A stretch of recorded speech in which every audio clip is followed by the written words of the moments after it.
gente está vendo isso há muito tempo. O Fernando Knelbil está dizendo aqui, Agenda 2030, eu acho que resume de alguma forma. Eu não estou vendo um mundo muito diferente daqueles que são contrários e daqueles que são favoráveis a essa agenda, que é uma agenda, gente, que ela ultrapassa qualquer limite de definição ideológica anterior.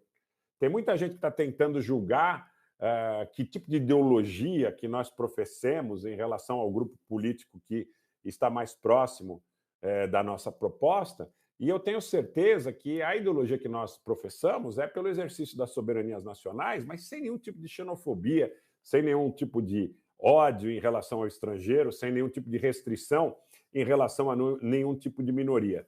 O que a gente fala de maneira bastante categórica é que as políticas de cunho identitário, elas têm o objetivo de sustentar essa Agenda 2030, de sustentar, Alípio Andrade, essa agenda que é a agenda, de alguma forma, atlantista, e que o grande perigo é que, depois da resolução desse conflito, eventualmente na Ucrânia, dependendo de para que lado essa coisa penda, nós aqui, com a riqueza imensa que nós temos no país em relação a todo tipo de recurso, também possamos ser alvo dessa gente.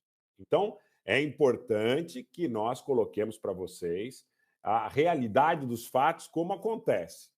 Dependendo do que acontecer nesse conflito ucraniano, dependendo do desdobramento e do êxito dos interesses desses grupos políticos da Ucrânia, que sim, é vítima dessa situação, porque é um terreno, é um espaço físico onde são jogados no tabuleiro os interesses de potências muito mais poderosas, muito mais fortes, inclusive a nível militar, a nível político, do que a própria Ucrânia.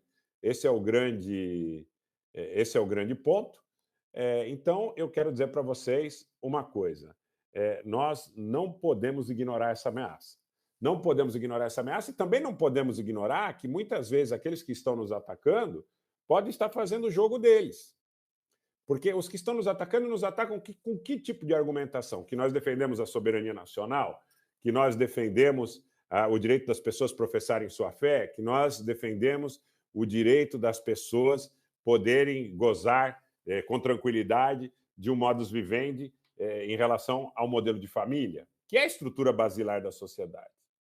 Então, como não tem motivo para nos atacar, alguns nos atacam dizendo que nós temos uma inclinação excessiva à direita, outros nos atacam dizendo que nós temos uma inclinação à esquerda, para que nós possamos verificar que estamos no caminho certo e estamos no caminho de uma construção nacional, de uma construção pela soberania do Brasil e, principalmente, pessoal, atentem para o que eu estou falando. Eu não estaria fazendo live sábado, 21 de maio de 2022, 20 horas e 28 minutos.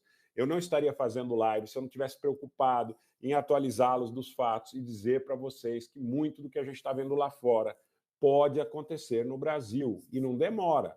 O pessoal fala Agenda 2030, mas dependendo de como seja o desfecho desse conflito na Ucrânia, isso pode chegar ao Brasil agora, em tempos muito próximos e que nós podemos conseguir até vislumbrar num visual, lamentavelmente. Né? JR, um forte abraço. Silva Matheus, abraço a todos vocês que estão chegando aqui e que compreendem a proposta que a gente defende. Eu confesso a vocês que, longe de diminuir nosso ânimo, realmente, quando a gente recebe ataques despropositados, principalmente injustos, não é algo que você faça loas, né? Não é alguma coisa que eu goste de saber, né? Não é alguma coisa que eu goste de ouvir, não é alguma coisa que nos faça bem. Mas nós vamos continuar brigando, nossa comunidade é grande, nossa comunidade vai continuar crescendo, e nós temos que mostrar o jogo geopolítico como ele está acontecendo. Nós temos que mostrar que a Rússia, por um lado, parece que não quer que o conflito termine rapidamente, e, por outro lado, a Aliança Atlântica, através de seus porta-vozes em Londres e Washington, parece que não param de colocar lenha na fogueira. Então, como que nós vamos ter o desfecho disso? É difícil predizer, é difícil antever, é difícil fazer uma leitura com base no que a gente está assistindo, mas boa coisa não é. A minha preocupação maior é a fome. Por que a fome? Porque o preço dos combustíveis aumentando, naturalmente você vai ter uma inflação generalizada na cadeia de custos, na cadeia de produção no momento em que todo tipo de produto tem uma certa incidência, seja em relação à questão dos fretes, seja em questão a relação da própria composição de custos, muitas vezes, que utiliza dessas matérias-primas para a composição de certos produtos. Então, eu acho assim, vem fome por aí, vem privação por aí, vem aumento de combustíveis por aí, vem uma crise muito maior do que nós estamos conseguindo antever, vem quebradeira por aí, e nós temos que estar muito cientes, muito perfilados, muito unidos na defesa do Brasil, sem ter o dedo no like, pessoal, importante. Grande risco, realmente, Silvia Suertes, de muita gente morrer de fome e de frio, em meio a essa guerra, em meio a essa loucura, em meio a esse incentivo, em meio a esse incentivo generalizado a que o conflito só aumente. Eu quero perguntar para você que está aqui comigo, como é que você enxerga essa declaração da Liz Truss dizendo que é importante expandir a OTAN o máximo possível? É um convite implícito à entrada da Geórgia, é um convite implícito à entrada da Moldávia, é um convite implícito à provocação permanente. Eles instruem o presidente ucraniano Zelensky, podem acreditar no que eu vou dizer para vocês, eles instruem o presidente ucraniano Zelensky a dizer que não quer conversar para uma paz duradoura, profícua, justa com os russos. E por seu lado, os russos, mas pode ter certeza, Daniel Ponte, que esse processo vai acontecer. Pode ter certeza que esse processo vai acontecer. E podem ter certeza também que, por outro lado, os russos parecem muito tranquilos na posição em que se encontram, porque o Ocidente, de um modo geral, e aí eu vou colocar uma coisa para vocês que não viram essa minha perspectiva, porque essa é uma perspectiva embasada em muito estudo e muita conversa aqui lá fora, principalmente lá fora. A saída da Grã-Bretanha da comunidade europeia já foi uma forma de enfraquecê-la para colocar a Europa de joelhos e para que a Europa dependa de Londres e de Washington de maneira absolutamente categórica. Essa é a minha impressão. Eu acho que você tem uma série de composições prévias a esse lance maior de um conflito na Ucrânia com os russos, a agressão aos armênios em 2020, porque o Azerbaijão é um dos grandes players do gás, a Turquia é um dos grandes caminhos do gás. Não resta dúvida da participação de Londres na própria estruturação logística dessa operação e também na própria questão aí da participação de grandes empresas a partir da Bolsa de Metais de Londres, que tiveram aí a oportunidade de fazer grandes negócios, seus shareholders encheram a burra a partir daquela agressão. A destruição da Iugoslávia está no pacote, a destruição da Líbia está no pacote, porque a gente para pensar. Vamos parar para pensar, pessoal. Você destrói a Líbia, você enche a Europa de líbios, de tunisianos, de argelinos, porque a Líbia era um anteparo, um país rico, ali a Universidade de Sirte, muito bacana e tal. E aí você enche esses países de imigrantes. Você enche a Polônia de ucraniano, você enche Portugal de ucraniano, você enche a Alemanha de sírios, muitos de origem curda, você enche esses países, a Bélgica ali, é impressionante a quantidade de imigrantes curdos que vem do Iraque, que vem da Síria, da própria Turquia. Você gera toda essa destruição. Você arrebenta essa sociedade por dentro.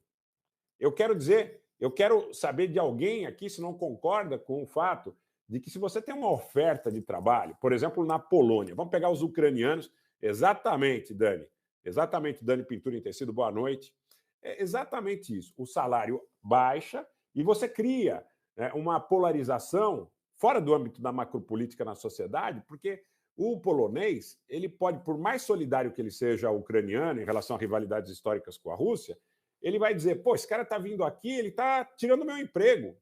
O ucraniano é mão de obra qualificada. Aí o ucraniano vai pintar a parede por 10, enquanto o polonês vai pintando por 30. Você está entendendo? E o cara vai ficar sem emprego.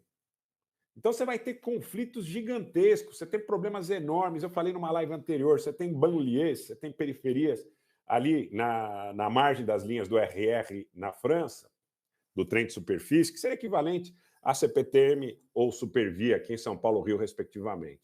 Você tem ali gente morando em caixa de papelão, gente que veio da África subsaariana, do Sahel, do Mali, do Níger. E cada ano que você vai para lá, você vê que tem mais gente assim. e você polariza a sociedade.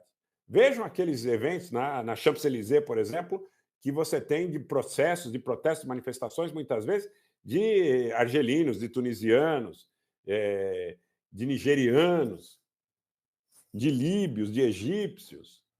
Isso é uma bomba relógio demográfica. Isso é uma bomba relógio demográfica. Aí você vai construir polarizações artificiais, você vai colocar a sociedade europeia em frangalhos. Então, para mim, isso tudo é um projeto de desestabilização do continente europeu para colocá-lo de joelhos em relação aos seus próceres em Washington e Londres. Para mim é isso. Eu tenho coragem de expressar meu pensamento, meu sentimento, que é produto de estudos bastante aprofundados. Eu não sou dono da verdade, mas me parece que é difícil que você, de alguma forma, conteste o fato que, se você lotar a Polônia de ucraniano, você vai arrebentar a vida do cidadão polonês médio. Você vai polarizar a sociedade. Vai chegar na hora da eleição, vai ter partido político, vai ter liderança que vai dizer: nós temos que tocar esses imigrantes daqui. Nós temos que mandar essa gente toda embora. Né? E uma sociedade super polarizada, uma Europa super conflagrada. Eu acho que você tem September 11, você tem pandemia, você tem conflito na Ucrânia como macro, mas você tem Bernard Henri Lévy na antiga Iugoslávia, na Líbia, na Ucrânia. Você tem indícios de que se estrutura, a partir de comandos oligopolistas, a destruição do tecido social europeu, seja por um balanço demográfico do tecido social europeu, seja por um balanço demográfico alterado e de forma bastante substancial, seja por conflitos sociais que são oriundos desse excesso de imigração, isso independente de credo, de religião, de etnia, de qualquer coisa, de disputa nesse sentido. Então, você arrebenta a Europa, você destrói a Europa. A Alemanha está aguentando muito, porque a Alemanha é muito rica. A Alemanha é uma máter em relação à questão industrial. Então, lá você tem curdo sírio, curdo turco, você tem turco, você tem gente do leste europeu, tem romeno, tem gente da Moldávia, tem gente do Cáucaso, tem gente, enfim, das antigas repúblicas da Ásia Central, mas a Alemanha está aguentando porque a Alemanha é muito rica. Mas daqui a pouco